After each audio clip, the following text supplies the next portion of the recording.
नमस्कार, मी प्राची लुडबे.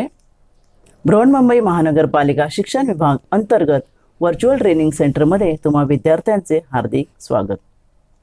कोविड-19च्या कालावधीत शिक्षणाची गाडी रुळावरून घसरू नये हा हेतू लक्षात घेऊन बृहन्मुंबई महानगरपालिकेने देशभरातील सर्व विद्यार्थ्यांना घरी बसून दर्जेदार शिक्षण प्राप्त व्हावे यासाठी एज्युकेशन फॉर ऑल इनिशिएटिव्ह अंतर्गत BMC एज्युकेशन हे चॅनेल सुरू केले आहे. मुलांनो, तुम्हाला या चॅनेलचा नक्कीच लाभ होईल. आज आपण इयत्ता 8वी सामान्य विज्ञानमधील एक महत्त्वाचा पाठ पाहणार आहोत. चला तर पाठाला सुरुवात करूया. नमस्कार, मी प्राची लुडबे.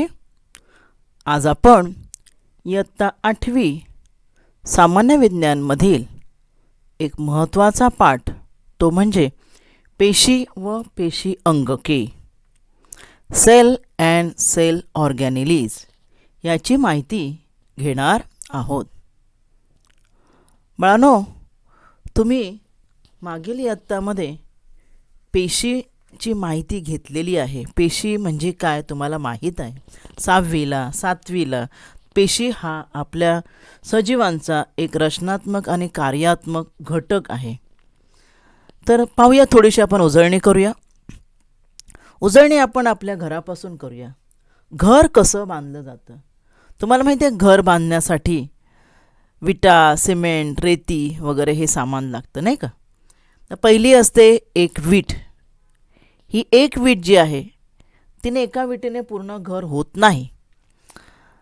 अशा प्रकारे बघा, मग विटा आणि सिमेंट रेतीचा गिलावा एकमेकांमध्ये एकावर एक विटा रचल्या, मध्ये सिमेंटचा गिलावा भरला की भिंत तयार होते. काय तयार होते? भिंत. मग आता तरी अजून घर नाही झालं की एकच भिंत झाली घराची, बरोबर. मग अशा अनेक भिंती तयार केल्या. बघा, चार बाजूला 4 भिंती, वर काय घातलेलं आहे? कौल घातलेला आहे, बरोबर ना. छप्पर टाकलेलं आहे कौलारू, आणि आता ह्या भिंतीपासून घर तयार झालेलं आहे. मग आता ह्या घरामध्ये, घराच्या भिंतीमध्ये अशा एका विटेसारख्या अनेक विटा एकमेकांना जोडलेल्या आहेत. अनेक विटा एकमेकांना जोडून भिंती तयार झाल्या आहेत आणि भिंतींपासून घर तयार झालेलं आहे. जसं विटांपासून हे घर तयार झालं, तशाच प्रकारे सर्व सजीवांचं शरीर, हे पहा, सजीवांचं शरीर दाखवलं आहे. हे उदाहरण देण्याचा हेतू काय? तर एक वीट म्हणजे आपली एक पेशी. सर्व सजीवांचं शरीर पेशीमय आहे. पेशीमय रचना हे सर्व सजीवांचे एक लक्षण आहे. बाळांनो, तुम्ही 6वीला शिकलात पहिला पाठ, सजीवांची लक्षणे, पेशीमय रचना. मग एकपेशीय सजीव असतात, बहुपेशीय. एकपेशीय म्हणजे ज्यांचं शरीर स्वतः एका पेशीनेच बनलेलं आहे, आणि बहुपेशीय म्हणजे अनेक पेशींनी बनलेलं. तर आपण अनेक पेशींनी बनलेलं आहोत बाळांनो. बघा, आपल्या शरीरामध्ये किती पेशी आहेत. इथे तुम्हाला ह्या गोलामध्ये बघा दाखवली आहे, ही मेंदूतील पेशी आहे. आता ही मेंदूतील एक पेशी नाही आहे, अशा अनेक पेशी मेंदूमध्ये आहेत. ही जी दाखवली आहे ते हृदय, बघा इथे फुफ्फुस आहे ना, तुमच्या फुफ्फुसाच्या इथे दाखवली आहे. म्हणजे अशा अनेक तुम्हाला दिसतात एकमेकाला जोडलेल्या. 1 2 3 4 5 6 7 8 9 10 11 पेशी आहेत. बघा, हा 11 पेशी एका छोट्याशा भागामध्ये असणार. अशा अनेक पेशी ह्या फुफ्फुसामध्ये असणार, अनेक पेशी हृदयामध्ये, अनेक पेशी जठरामध्ये. संपूर्ण शरीर आपलं हे पेशींनी बनलेलं आहे.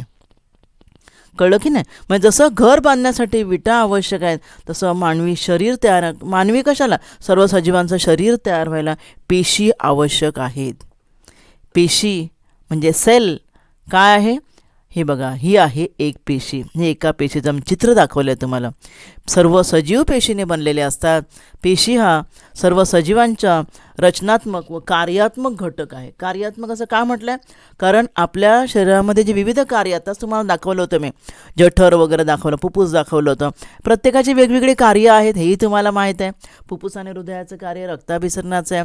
जठर, अन्ननलिका यांचं कार्य आहे आपलं अन्नपचनाचं. म्हणजे जी कार्य आहेत विविध अवयवामध्ये, ते कार्यानुसार पेशींचे प्रकारसुद्धा वेगवेगळे आहेत. Cells of different size and structure are found in different organs. अशा वेगवेगळ्या अवयवामध्ये इंद्रियामध्ये वेगवेगळ्या प्रकारच्या पेशी आढळतात. आता ह्या पेशी काय आहेत? भरपूर सूक्ष्म असतात, माहिती आहे तुम्हाला. त्या डोळ्याने दिसत नाहीत, त्यामुळे त्यांचं निरीक्षण करण्यासाठी संयुक्त सूक्ष्म सिंपल मायक्रोस्कोप हे काही आपल्याला म्हणजे सोप्या पेशी दिसतात वनस्पतीमधल्या वगैरे, परंतु जे आपल्या पेशीमध्ये जे घटक असतात ते पाहण्यासाठी कंपाऊंड मायक्रोस्कोप म्हणजे संयुक्त सूक्ष्मदर्शकाचा वापर करावा लागतो. तर अशा प्रकारे ही पेशी म्हणजे काय? काय पेशी म्हणजे? पेशी हा घटक आहे वगैरे कळलं. What is cell? पेशी रस असलेली आणि पेशी पटलांनी बंद असा एक कप्पा शरीरातला. आतमध्ये पेशी रस आहे, हा तुम्हाला दिसतोय पिवळा जो आहे तो पेशीचा रस. त्याच्या आतमध्ये घटक आहेत आणि एक जसं दरवाजाला आपलं घर आहे, घरामध्ये माणसं राहत आहेत, बरोबर ना. आपल्या मौल्यवान वस्तू घरामध्ये असतात, मग घराला भिंती आणि दरवाजे पाहिजेतच ना बाळांनो. दरवाजा पाहिजेच, नसेल तर कोणी चोर येऊन काही घरातलं चोरून घेऊन जाईल, बरोबर ना. तसं या पेशीमध्ये एवढे घटक आहेत, हे घटक महत्त्वाची कार्य करतात. मग त्यांना बंद करणारं बंदिस्त असं काहीतरी पाहिजे की नाही. ते बंदिस्त आवरण पेशी पटल किंवा पेशी द्रव्यपटल आपण पाहणार आहोत त्याबद्दल. तर हे पेशी पटलाने बंदिस्त असा हा जो कप्पा आहे त्याला काय म्हणतात? पेशी असे म्हणतात. विविध अवयवामध्ये कार्यानुसार वेगवेगळ्या आकाराच्या पेशी असतात, हे तुम्हाला मगाशी सांगितलं. अशी ही जी पेशी आहे, ह्या पेशीची तुम्ही रचना ॲनिमल, इथे बघा cross section of animal cell म्हणजे प्राणीपेशी आणि वनस्पती पेशी आकार वेगवेगळे असतात. प्राणीपेशीला विशिष्ट आकार नसतो, गोल किंवा वेडावाकडा डंबेल वगैरे सारखा आकार असतो आणि गोलाकारही असतो. वनस्पती पेशीला मात्र एक विशिष्ट आकार असतो, षटकोनी किंवा असं विशिष्ट. नंतर तुम्हाला मी कांद्याची पेशी दाखवणार आहे. षटकोनी चौकोनी विशिष्ट आकार येतो, कारण तिला 2 आवरण असतात वनस्पती पेशीला. तर आपण हे पेशीचे घटक यांची काही नावं किंवा त्यांची आपण रचना म्हणूया, आपण मागच्या वेळेला शिकलेलो आहोत. तिथे मी प्राणीपेशीचं चित्र दाखवलेलं आहे. ह्या प्राणीपेशीमध्ये कोणते कोणते घटक आहेत पाहूया. इथे आपण वरूनच सुरुवात करूया. हे बघा, हे जे आहे बाहेरचं ते आवरण, बरोबर ना. हे जे आवरण आपण त्याला काय म्हणूया? पेशी पटल. काय म्हणूया? पेशी पटल जे आहे ते असतं वनस्पती पेशीला. आणि त्या पेशी पटलाच्या आतमध्ये हा तुम्हाला जर मगाशी मी दाखवल्याप्रमाणे हा एक रस आहे बघा, आहे ना. आणि त्याच्या आतमध्ये ही वेगवेगळे अंगक आहेत. तर हे अंगकांची नावं तुम्ही आपण गेल्यावर शिकलेली आहोत, त्यामुळे आपण त्यांची उजळणी करत आहोत बघा. त्यानंतर पेशी पटलानंतर मी ह्या बाजूला आले बघा. पेशी पटलाच्या आतमध्ये हा जो रस आहे त्याला पेशी द्रव म्हणतात, सायटोप्लाझम इंग्रजी शब्द दिला आहे बघा. त्यानंतर हे एक अंगक आहे लायसोसोम म्हणजे लयकारिका. त्यानंतर खाली आहे महत्त्वाचं अंगक बघा, केंद्रक, न्यूक्लियस. न्यूक्लियस हा महत्त्वाचा घटक आहे. जसं आपल्या शरीराचा महत्त्वाचा घटक, आपल्या शरीराच्या सर्व कार्यावर नियंत्रण ठेवणारा घटकाला आपण मेंदू म्हणतो नाही का, तसं पेशीमध्ये ज्या सर्व अंगकांची कार्य व्यवस्थित चालू आहेत की नाही यांच्यावर लक्ष ठेवणारा हा घटक म्हणजे केंद्रक. आणि या केंद्रकाच्या आतमध्ये हा जो आहे तो केंद्रकी, याला म्हणतात न्यूक्लिओलस. काय म्हणतात? न्यूक्लिओलस असे म्हणतात. न्यूक्लियसला एक केंद्रकाला आवरण पण आहे बघा, त्याला म्हणतात न्यूक्लिअर मेम्ब्रेन, इथे लिहिलं आहे बघा. त्यानंतर रित्तिका. रित्तिका आहे तुम्हाला माहिती आहे बाळांनो. एक घटक सांगायचं राहून गेला, फक्त आपण पाहूया उजळणीमध्ये. पेशींचे 2 प्रकार आहेत, दृश्य केंद्रकी पेशी आणि आधी केंद्रकी पेशी. दृश्य केंद्रकी पेशी म्हणजे ज्यांच्या पेशीला आवरण असतं किंवा त्यांच्या केंद्रकाला आणि आतमध्ये जेवढे घटक आहेत त्यांना सगळ्यांना आवरण असतं ना. मूळ म्हणजे आवरण असलेला केंद्रक ज्या पेशीमध्ये असतो त्याला दृश्य केंद्रकी पेशी असे म्हणतात. म्हणजे आपल्या ज्या प्राणीपेशी वनस्पती पेशी वगैरे ज्या आहेत ना या सगळ्या दृश्य केंद्रकी आहेत, म्हणजे आवरण असलेले घटक त्यांच्यामध्ये असतात. आणि काही जीवाणू विषाणू वगैरे आहेत ना त्यांच्यामध्ये आवरण असलेले घटक केंद्रक जो आहे मुख्य तो नसतो, त्यांना आधी केंद्रकी पेशी असे म्हणतात. तर आपण ज्याचा अभ्यास करतोय प्रथम आता सध्या त्या दृश्य केंद्रकी पेशी आहेत. दृश्य केंद्रकी सोपा शब्द आपण त्याचा अर्थही सोपा लावू शकतो. दृश्य केंद्रक दिसतं का? आवरण असल्यामुळे केंद्रक दिसतं, असं सोप्या भाषेमध्ये लक्षात ठेवायचं. तर पुढे रित्तिका. रित्तिका म्हणजे व्हॅक्युओल. हा व्हॅक्युओल हा घटक बघा, छोटे छोटे तुम्हाला निळे दिसत आहेत, त्याला रित्तिका म्हणतात. त्यानंतर महत्त्वाचा घटक अजून मायटोकॉन्ड्रिया, तंतुकणिका. मायटोकॉन्ड्रिया हा एक महत्त्वाचा घटक पेशीमध्ये असतो. त्यानंतर ह्या बाजूला गॉल्जी बॉडीज, गॉल्जी संकुल, गॉल्जी कॉम्प्लेक्स हा एक घटक असतो. त्यानंतर रायबोसोम्स, हे रायबोसोम्स यांना शब्द रायबोसोमच आहे. पुढे हे स्मूथ ER आणि रफ ER म्हणजे आंतरद्रव्य जालिका. रफ म्हणजे खडबडीत आणि स्मूथ म्हणजे गुळगुळीत आंतरद्रव्य जालिका. आता या दोन्हीचा अर्थ आपण नंतर पुढे डिटेलमध्ये पाहणार आहोत. अशा प्रकारे हे झाले प्राणीपेशीचे घटक. आता आपण पाहूया वनस्पती पेशी. वनस्पती पेशी तुम्हाला मी सांगितलं, वनस्पती पेशी हिरवा रंग का दाखवला आहे, कारण वनस्पतीमध्ये हरितद्रव्य असतं, त्यामुळे एक वेगळा अजून एक घटक ह्या पेशीमध्ये तुम्हाला इथे दिसेल आणि म्हणून वनस्पती पेशी तुम्हाला मी हिरव्या रंगाने इथं दाखवली आहे. वनस्पती पेशीला विशिष्ट आकार जो येतो थोडाफार, तो का माहिती आहे, वनस्पती पेशीला आवरण डबल आहे. बघा इथे तुम्हाला दिसतं आवरण, हे सेल मेम्ब्रेन तर आहेच, सेल मेम्ब्रेन म्हणजे पेशी पटल, आणि त्याच्यावर एक भिंत सेल वॉल लिहिलं आहे बघा, त्याला म्हणतात पेशी भित्तिका. काय म्हणतात, पेशी भित्तिका नावाचं आवरण असतं. आणि ह्या डबल आवरणामुळे वनस्पती पेशींना एक विशिष्ट आकार येतो. नंतर सेल मेम्ब्रेन मागचेच घटक आहेत, त्यामुळे पुन्हा मी मराठीत नावं दिलेली नाहीत. व्हॅक्युअल म्हणजे रित्तिका, रित्तिका बघा मोठ्या आहेत. वनस्पती पेशीमध्ये एक विशेष आहे की रित्तिका मोठ्या असतात. का ते आपण पुढे शिकणार आहोत. नंतर हा केंद्रक आहे बघा, केंद्रकी आहे, केंद्रकाचं आवरण आहे.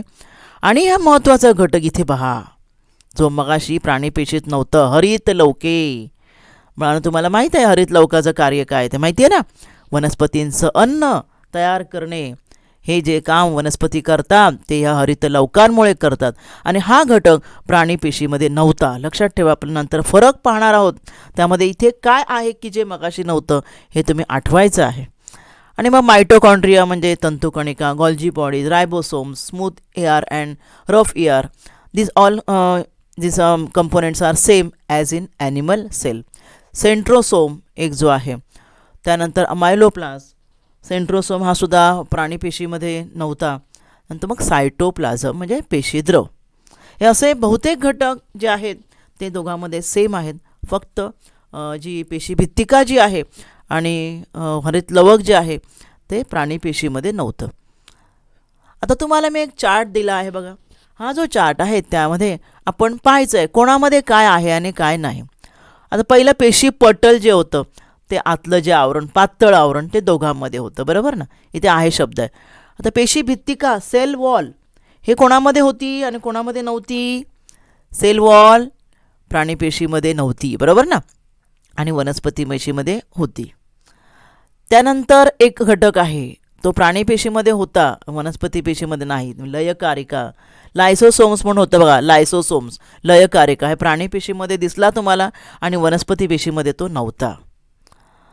नंतर लवके, आता जी लवके होती ना हरित लवक वगैरे, ती हरित लवक आहेत. आणखी दुसरी अवर्ण लवके म्हणून पण असतात, आपण पुढे शिकणार आहोत. ही लवक जी आहे हा घटक प्राणीपेशीमध्ये नाही, वनस्पती पेशीमध्ये आहे. नंतर केंद्रक आणि आंतरद्रव्य जालिका, हे तर दोघांमध्ये आहे बघा, प्राणीपेशीमध्ये पण आहे, वनस्पती पेशी. तुम्हाला बघा ज्या ठिकाणी दोन्ही ठिकाणी आहे म्हणजे ते सर्व दोघांमध्ये कॉमन आहे. रित्तिका सुद्धा दोघांमध्ये आहेत, फक्त फरक एवढा, प्राणीपेशीमध्ये लहान होत्या, वनस्पती पेशीमध्ये रित्तिका मोठ्या आहेत. गॉल्जी बॉडीजसुद्धा दोघांमध्ये आहे आणि तंतुकणिकासुद्धा दोघांमध्ये आहेत. तर अशा प्रकारे कोणता घटक तुमच्या लक्षात आला का. हा जो घटक आहे पेशीभित्तिका, तो प्राणीपेशींना पेशीभित्तिका नसते, वनस्पती पेशींना पेशीभित्तिका आहे. लवके प्राणीपेशीमध्ये नसतात, वनस्पती पेशीमध्ये असतात. लयकारिका, लायझोसोम जे आहेत ते प्राणीपेशीमध्ये आहेत, वनस्पती पेशीमध्ये नाही. म्हणजे तुम्ही फरक लिहाल दोघांमध्ये, तर काय आहे आणि काय नाही ते तुम्ही दोघांमध्ये लिहायचं. जे समान आहे ते लिहिण्याची गरज नाही आहे. आता पेशीचे भाग, आता पेशींचे वेगवेगळे भाग आपण डिटेलमध्ये आता पाहणार आहोत. पहिलं काय, सेल वॉल, पेशीभित्तिका. पेशीभित्तिका जी तुम्हाला मी मगाशी सांगितली, पेशीभित्तिका जी आहे, it is found only in plants. Animal cells do not have cell wall. Cell wall ही कोणामध्ये आहे, फक्त वनस्पती पेशीमध्ये आहे. आणि ते वनस्पती पेशीमध्ये असलेलं सेल वॉल काय आहे बघा, हिरव्या रंगाचं हे बाहेरचं आवरण आहे. It is outer most layer which is made up of cellulose and pectin. कशाचं बनलेलं आहे, सेल्युलोज आणि म्हणजेच carbohydrates like cellulose and pectin. And afterwards polymers like lignin, suberin, cutin they are added in the cell wall as per need. म्हणजे क्युटीन किंवा suberin ही गरजेप्रमाणे ते पेशीभित्तिकेमध्ये add केली जातात. मूळ कशाने बनलेली आहे? सेल्युलोज आणि पेक्टिन यांनी पेशीभित्तिका बनलेली आहे. आता काम काय तिचं? आधार देणे, बरोबर ना. पेशीला आधार देते, विशिष्ट आकार देते आहे. आणि पेशीमध्ये जाणारे अतिरिक्त म्हणजे असं काय म्हणतात ना, जसा सिक्युरिटी कसा असतो, आतमध्ये बिल्डिंगच्या आतमध्ये येताना वॉचमॅन जो असतो तो विचारतो कोणाला आत जायचं आहे, गरजेचं नाही त्यांना नाही पाठवत. तसे अतिरिक्त पाण्याला अडवून धरतं, पेशीचं रक्षण करतं. ही पेशीभित्तिकेची वेगवेगळी कार्य आहेत. अतिरिक्त पाणी म्हणजे function of cell wall is what? To support and protect the cell by preventing entry of excess water. Excess वॉटरला आतमध्ये जाऊ देत नाही. कळलं तुम्हाला? बघा या ठिकाणी लिहिलं, function of cell wall are to support and protect the cell by preventing entry of excess water in the cell. आता हे पहिलं सेल वॉल झालं. आता सेल वॉलच्या आतमधलं जे आहे ते कोणतं? ते मुख्य प्रद्रव्य पटल किंवा पेशी पटल, सेल मेम्ब्रेन. हे पेशीचं सर्वात महत्त्वाचं आवरण अत्यंत पातळ आणि लवचिक असतं आणि पेशीतील घटकांना बाह्य पर्यावरणापासून वेगळं ठेवण्याचं काम हे आवरण करतं. कळलं? कसं बनलेलं आहे? स्पुरील मेदाच्या मेद म्हणजे माहिती ना आपण हे म्हणतो ना आपण मेद म्हणजे फॅट्स यांच्या 2 थरामध्ये मिसळलेलं प्रथिनांचे रेणू अशी ही प्रद्रव्य पटलाची रचना असते. 2 कशाचे थर आहेत? मेदाचे 2 थर आणि त्याच्यामध्ये प्रथिनांचे रेणू अशा प्रकारे ही प्रद्रव्य पटलाची रचना असते. आता हे प्रद्रव्य पटल बघा या ठिकाणी दाखवलं तुम्हाला प्रद्रव्य पटलाची रचना कशी आहे ती. हे सेल वॉल आहे भिंत आणि हे आहे प्रद्रव्य पटल ना, प्लाझ्मा मेम्ब्रेन. बघा मग ह्या मेम्ब्रेनमध्ये तुम्हाला दिसतं इथे ही जी प्रथिनं आहेत आणि ही प्रथिनं जी आहेत ती 2 मेदाच्या लेअरच्या आतमध्ये, हे 2 मेदाचे लेअर आहेत ग्रीन आणि त्याच्या आतमध्ये हा प्रथिनांचे रेणू आहेत. अशा प्रकारे प्रद्रव्य पटल बनलेलं असतं. प्रद्रव्य पटल काय करतं माहिती आहे का? प्रद्रव्य पटल हे बघा इथे सुद्धा पुन्हा तुम्हाला मी रचना दाखवलेली आहे. 2 मेदाचे थर आणि त्यांच्यामध्ये प्रथिनाचा थर, हे प्रोटीन आहे बघा. हे वरचे येलो जे तुम्हाला दिसतं ते लिपिड लेअर म्हणजे फॅट्सचे आहेत. कळलं की नाही? लिपिड. आणि मधले जे हे तुम्हाला दिसत आहेत ना पर्पल कलरचे ते प्रोटीनचे थर आहेत. आणि ह्या तिघांनी मिळून काय बनतं? आपण सँडविच बनवतो की नाही, सँडविचमध्ये कसं असतं बघा, वरती ब्रेड, खाली ब्रेड आणि मध्ये आपण भाजी वगैरे भरतो आहे ना. म्हणजे मधली भाजी वगैरे म्हणजे प्रथिन आणि वरचा आणि खालचा ब्रेड म्हणजे काय? मेदाचा थर. आणि तो झाला आपला काय सेल मेम्ब्रेन म्हणजे पेशी पटलाचा रचना. कळलं? तर आता ह्याचं काम काय आहे पेशीपटलाचं? पेशीपटलाचं काम फार महत्त्वाचं आहे. लक्षात ठेवा, पेशीपटल जे आहे काय कार्य करतं तर ठराविक पदार्थांनाच ये जा करू देतं. त्याला सेमी परमिएबल मेम्ब्रेन म्हणतात. काय म्हणतात त्याला? सेमी परमिएबल किंवा selective permeable membrane. Why it is called a selective permeable membrane? Because it allows only some substances to enter the cell and while it prevents other substances. कळलं का? म्हणजे सगळ्या पदार्थांना ते अलाव करत नाही, काही पदार्थांनाच अलाव करतं पेशीच्या आतमध्ये जाण्यासाठी. आणि म्हणून त्याला काय म्हणतात? निवडक्षम पारपटल असे म्हणतात. कळलं का? आणि ह्या गुणधर्मामुळे पाणी, क्षार, ऑक्सिजन असे उपयुक्त जे रेणू आहेत ते रेणू काय होतात? पेशीमध्ये प्रवेश करतात. तर कार्बन डायऑक्साईड वगैरे यांच्यासारखे जे टाकाऊ पदार्थ जे आहेत ते मात्र पेशीच्या बाहेर पडतात. ते पेशीच्या आतमध्ये कार्बन डायऑक्साईड तुम्हाला माहिती आहे, टाकाऊ कार्बन डायऑक्साईड शरीरामध्ये तयार होतो आपल्या श्वसनाच्या वेळेला, तो पेशीच्या बाहेर टाकला जातो. पेशीबाहेर काही बदल झाले तरी पेशीतील पर्यावरण जे आहे आतमधलं ते कायम राखण्याचं काम कोणाचं असतं? प्रद्रव्य पटलाचं असतं. आणि ह्याला काय म्हणतात? समस्थिती असे म्हणतात. काय म्हणतात? होमोस्टॅटिस म्हणजेच समस्थिती असे म्हणतात. आताच तुम्हाला सांगितलं की पेशीमध्ये ठराविक पदार्थच आतमध्ये पेशीपटल जाऊ देतं. सगळ्या पदार्थांना पेशीपटल आतमध्ये जाऊ देत नाही. मग कसा हा पदार्थांचा प्रवास होतो पेशीमध्ये? पेशीची ऊर्जा वापरून चालणाऱ्या क्रिया कोणत्या आहेत पेशीमध्ये? 2 क्रिया आहेत. ते पेशीय भक्षण आणि पेशी उत्सर्जन. पेशीमध्ये ठराविक पदार्थ आत येणे आणि नको असलेले पदार्थ बाहेर टाकणे या 2 क्रिया होतात. पेशीय भक्षण म्हणजे एंडोसायटोसिस. पेशीय भक्षण म्हणजे काय? एंडोसायटोसिस म्हणजेच काय? बाहेरील पर्यावरणातून अन्न व इतर पदार्थ गिळंकृत करणे. पहा या ठिकाणी तुम्हाला दिसत असेल ही पेशीवर जे छिद्र असतात, रंध्र असतात पेशी पटलावर बारीक, म्हणजे रंध्र कशासाठी? ते मेम्ब्रेन आहे ना, मेम्ब्रेनवर ठराविक पदार्थ आत घेण्यासाठी बारीक जी रंध्र असतात त्यातून कशा प्रकारे बघा ते ओपन झालं आहे आणि आवश्यक पदार्थ जो आहे अन्न आणि इतर पदार्थ आतमध्ये आलेला आहे. हे रंध्र बंद झालेलं आहे आणि ते पेशीच्या आतमध्ये आलेलं आहे. कळलं तुम्हाला? ह्याला काय म्हणतात? एंडोसायटोसिस. आणि दुसरी आहे exocytosis. Exocytosis means what? To excrete waste material out of sale.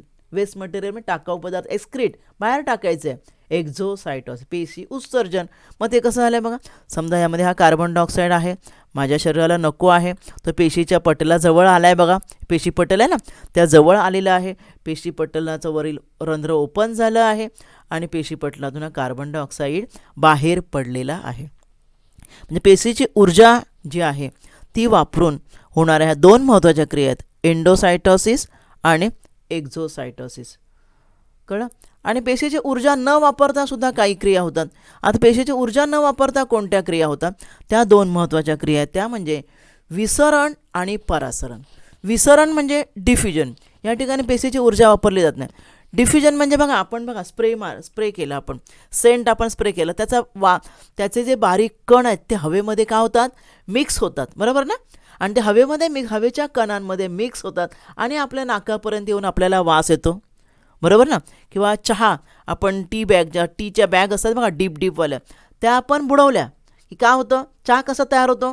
डीपने बघा चहा बनवतात. तो कसा असतो? गरम दूध असतं, दुधामध्ये साखर टाकायचं, डीपचं जे असतं पॅकेट ते बुडवलं काय होतं? त्यामध्ये जे चहाचा जो मसाला आहे तो त्या दुधामध्ये मिसळतो, बरोबर ना. तो असतो कवरच्या आतमध्ये मसाला, पण तो त्या कवरच्या आवरणातून दुधामध्ये मिसळतो, बरोबर ना. तसंच हे पेशीचं आवरण आहे, त्याच्यातून पदार्थ बाहेर येणे बाहेर जाणे ह्या क्रिया आवरणातूनच होत असतात. म्हणून तर त्याला काय म्हटलेलं आहे? निवडक्षम पारपटल असं म्हटलेलं आहे. मग डिफ्युजन म्हणजे काय होतं? कार्बन डायऑक्साईड आणि ऑक्सिजन यासारखे जे रेणू आहेत ह्याचे रेणू एक तर पेशीमध्ये घेणे किंवा बाहेर टाकणे. ऑक्सिजन बाहेर घेतला जातो आणि कार्बन डायऑक्साईड बाहेर टाकला जातो. आणि दुसरं आहे ऑस्मॉसिस, परासरण. परासरण म्हणजे काय? तर travelling of water from a part with more water to a part with less water through that selective permeable membrane is called as osmosis. मग अशा म्हटलं ना सेमी परमिएबल मेम्ब्रेन आहे ते सिलेक्टिव्ह परमिएबल मेम्ब्रेन का म्हटलं? तर जे पाणी जे आहे त्याचीसुद्धा देवाणघेवाण होते. कशी? जास्त पाणी असलेल्या भागाकडून कमी पाणी असलेल्या भागाकडे या निवडक्षम पटलातून पाण्याचा सुद्धा प्रवास होतो आणि त्याला परासरण ऑस्मॉसिस असे म्हणतात. आणि हे ऑस्मॉसिस जे आहे त्याच्या 3 शक्यता आहेत. पाण्याचा प्रवास 3 शक्यताने होऊ शकतो. कोणत्या 3 शक्यता आपण पाहणार आहोत. पहिला आपण विसरण पाहूया. हे बघा डिफ्युजन कसं होतं ते पाहूया. हे बघा ही या ठिकाणी पेशी आहे, आपल्याशी इथे मानवी शरीर दाखवलं आहे आणि मानवी शरीराला आवश्यक काय आहे? ऑक्सिजन. त्यामुळे लाल गोल आहेत ते ऑक्सिजन आणि निळे गोल आहेत ते कार्बन डायऑक्साईड. नीट निरीक्षण करा. लाल गोल आतमध्ये जाताना दिसत आहेत आणि निळे गोल बाहेर पडताना दिसत आहेत. आणि हे निळे गोल बाहेर पडले की ते काय होणार आहेत? बघा deoxygenated red blood cell. Deoxygenated म्हणजे काय? ज्यांच्यात ऑक्सिजन नाही आहेत त्यामुळे ते निळ्या दाखवले आहेत, कळलं. आणि ऑक्सिजनेटेड कोणत्या? लाल आहेत त्या ऑक्सिजनेटेड आणि त्या आतमध्ये जातात, शरीराच्या आतमध्ये पेशीच्या आतमध्ये जातात. म्हणजे अशा प्रकारे हे डिफ्युजन बघा बारीक कण जे आहेत त्यांच्या रूपाने ऑक्सिजन आतमध्ये जात असतो आणि कार्बन डायऑक्साईड बाहेर पडत असतो. हे आहे विसरण चित्राद्वारे. आता आपण पाहूया परासरण पाहूया. तुम्हाला माहिती आहे बाळांनो, तुम्ही सुक्या मनुका घ्या आणि ह्या मनुका 2-3 तास पाण्यात भिजत ठेवा, जास्तही नाही. पाणी घ्या आणि पाण्यामध्ये भिजत ठेवा. काय म्हणतो माहिती आहे ना तुम्हाला? मनुका फुगतात. तुम्ही निश्चितच सांगाल मनुका फुगल्या म्हणजे काय झालं आहे? त्याच्यामध्ये पाणी आतमध्ये गेलेलं आहे, बरोबर ना. म्हणजे पाणी आतमध्ये का गेलं? तर मनुका सुक्या होत्या. मनुका म्हणजे आहेत तो त्यामध्ये साखर असते, बरोबर ना. साखरेचा साखर हा घटक असतो सुकलेल्या अवस्थेमध्ये, आणि त्यामुळे ह्या मनुका ज्या आहेत जेव्हा पाण्यामध्ये टाकतो तेव्हा जास्त पाणी बाहेर आहे, मनुकामध्ये पाणी कमी आहे, त्यामुळे पाणी आतमध्ये शिरतं आणि त्या फुगतात. बरोबर, म्हणजे त्याच्यावर सुद्धा मनुकावर सुद्धा एक प्रकारचं पटल आहे, त्या पटलातून ते पाणी आत शिरलं. त्या उलट तुम्ही काय करा, त्या उलट साखर घ्या आणि साखरेमध्ये मी ह्या आवळ्या माहिती ना, सुक्या आवळे असतात बघा, आवळ्याच्या फोडी, साखरेचा घट्ट पाक करून त्यामध्ये ह्याच्या फोडी, आवळ्याच्या फोडी टाका. काय होतं माहिती आहे, थोडा वेळ ठेवलात किंवा हे 1 दिवस वगैरे ठेवतात, तुम्हाला त्या फोडी सुकल्यासारख्या दिसतील. म्हणजे काय होतं, ह्या ठिकाणी काय झालं, साखरेचा घट्ट पाक आहे आणि फळामध्ये काय आहे, पाणी आहे ना, त्यामुळे ते फळामधलं पाणी जे आहे ते त्या साखरेमध्ये गेलं, साखरेचा थर त्याच्यावर चिकटला आणि फळाच्या फोडी मात्र सुकलेल्या दिसत आहेत बघा. द्राक्ष काय झाली, मनुका फुगलेल्या दिसत आहेत आणि फळाच्या फोडी मात्र सुकलेल्या दिसत आहेत, कारण त्यातलं जे पाणी, साखरेत पाणी नव्हतं, त्यामुळे त्या फळातलं पाणी साखरेने शोषून घेतलं, म्हणजे ते फळातलं पाणी बाहेर पडलं आणि ते फळातलं पाणी आतमध्ये गेलं, बाहेरचं पाणी फळामध्ये गेलं. दोन्ही क्रिया वेगवेगळ्या आहेत की नाही. तर अशा मगाशी तुम्हाला सांगितलं की पाणी जास्त भागाकडून कमी भागाकडे जातं. इथे आवळ्यामधले पाणी जास्त होतं, त्यामुळे ते कमी भागाकडे पाणी गेलं, आणि इथे काय झालं, इथे पाणी कमी होतं, ते आतमध्ये आलं. तर अशा प्रकारे 3 गोष्टी होऊ शकतात. आपल्या पेशीमध्ये सुद्धा 3 गोष्टी होतात. कोणत्या 3 गोष्टी आहेत पहा, या ठिकाणी तुम्हाला चित्रात दिसतात. त्या 3 गोष्टी म्हणजे आहेत अशा, अतिपरासरी, समपरासरी आणि अवपरासरी. अतिपरासरी म्हणजे काय, आत्ताच तुम्हाला मी सांगितलं काय, की पेशीतील पाणी जास्त असेल, म्हणजे आवळ्याचं उदाहरण नाही का, आवळ्याच्या बाहेर साखर आहे, तर काय झालं, आवळ्यातलं पाणी साखरेत गेलं, तसं पेशीमध्ये पाणी जास्त असेल तर ते पेशीमधलं पाणीसुद्धा बाहेर पडतं आणि मग पेशी अशी सुकल्यासारखी दिसते, आणि त्याला म्हणतात अतिपरासरी द्रावण, हायपरटोनिक द्रावण.